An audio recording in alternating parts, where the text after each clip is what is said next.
जिस पर कृपा होने वाली होती है उसके साथ ये होता है, कृपा कोई ऐसी चीज नहीं जो अचानक आसमान से गिरे। उसके आने से पहले भीतर बहुत कुछ बदलना शुरू होता है और वो बदलाव इतने चुपचाप होते हैं कि इंसान उन्हें पहचान ही नहीं पाता।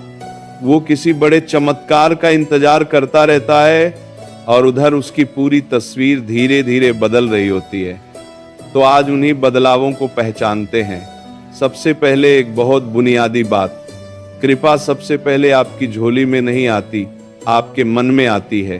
पहले सोच बदलती है, फिर स्वभाव, फिर व्यवहार और सबसे आखिर में हालात। इसीलिए जो सिर्फ बाहर देखते रहते हैं उन्हें लगता है कि कुछ हो ही नहीं रहा, जबकि सबसे बड़ा काम भीतर चल रहा होता है। तो सबसे पहला इशारा यही देखिए, क्या आपका मन बिना किसी कोशिश के उनकी ओर मुड़ने लगा है। पहले जहां भजन में, नाम में मन नहीं लगता था, अब वहां थोड़ा ठहरने का मन करता है। कहीं से कोई अच्छी बात कान में पड़ जाए तो भीतर तक उतर जाती है। ये अपने आप नहीं होता, जिसे वो अपनी ओर खींचना चाहते हैं उसी के भीतर ये खिंचाव पैदा करते हैं। और दूसरा इशारा, आपकी भीतर की घबराहट कम होने लगती है।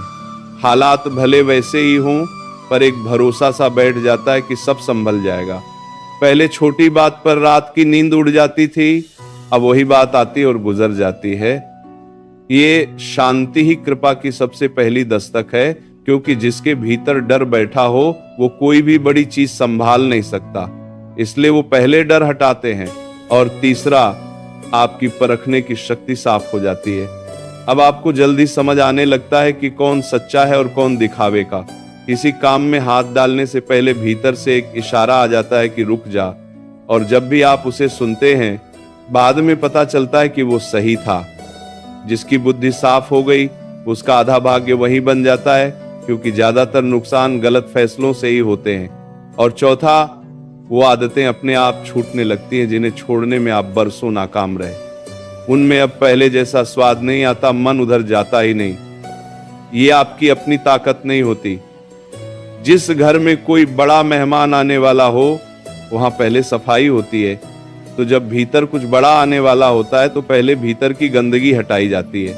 और पांचवा, जो सबसे कड़वा लगता है पर सबसे बड़ी कृपा होती है, आपके आसपास से कुछ लोग हट जाते हैं। जो वक्त बर्बाद कराते थे, जो नीचा दिखाते थे, जो गलत राह पर खींचते थे, वो किसी न किसी बहाने दूर हो जाते हैं।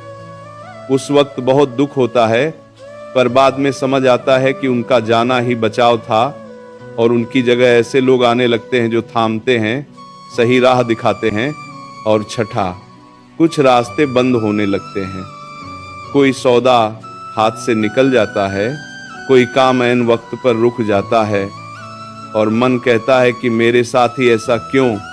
पर अक्सर कुछ महीनों बाद पता चलता है कि अगर वो हो जाता तो बहुत बड़ा नुकसान होता। तो जब कोई दरवाजा अचानक बंद हो तो कोसने से पहले ठहरकर सोचिए, हो सकता है किसी ने आपको बचा लिया हो।